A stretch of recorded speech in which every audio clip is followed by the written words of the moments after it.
রূপকথার রাজা রানীর গল্প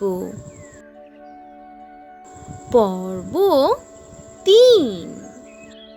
মহারাজ রানীকে এত করে বোঝানোর পরও মহারানী তো এখনো কান্না করে চলছেন আর বললেন, আর একজন মেয়ে হয়ে আমার কি নিজের সন্তানের মুখ দেখতে ইচ্ছে করে না?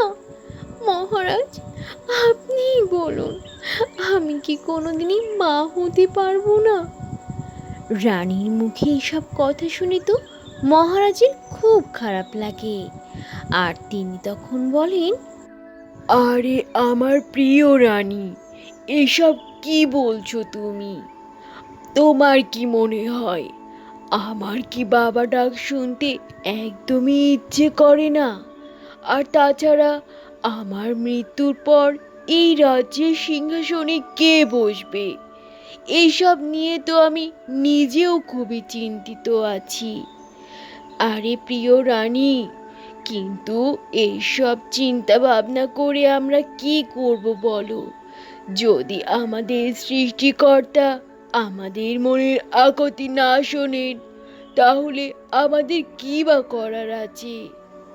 তাই বলছি, শোনো, এখন এখানে বসে এভাবে কান্নাকাটি না করে চলো, ঘরে চলো আমার লক্ষ্মী রানী, চলো।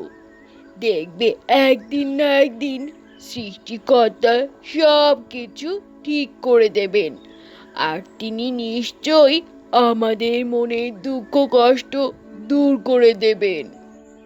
মহারাজের কথায় মহারানী তখন কিছুটা শান্ত হন, আর তিনি মহারাজের সাথে ঘরে চলে যান এবারের মতো। এভাবেই মহারাজ ও মহারানীর দিন পার হতে লাগে। এভাবে কেটে যায় আরও কয়েকটা মাস। তবে কি অথইপুরের রাজ্য এবার রাজশূন্যতায় ভুগবে? কারণ এতগুলো বছর পার হওয়ার পরও মহারাজ আর মহারানীর তো কোনো সন্তানই হচ্ছিল না। তবে এই অথইপুর রাজ্যের ভবিষ্যতে কি আছে, সেই সবটা আমরা জানবো পরের পর্বগুলোতে।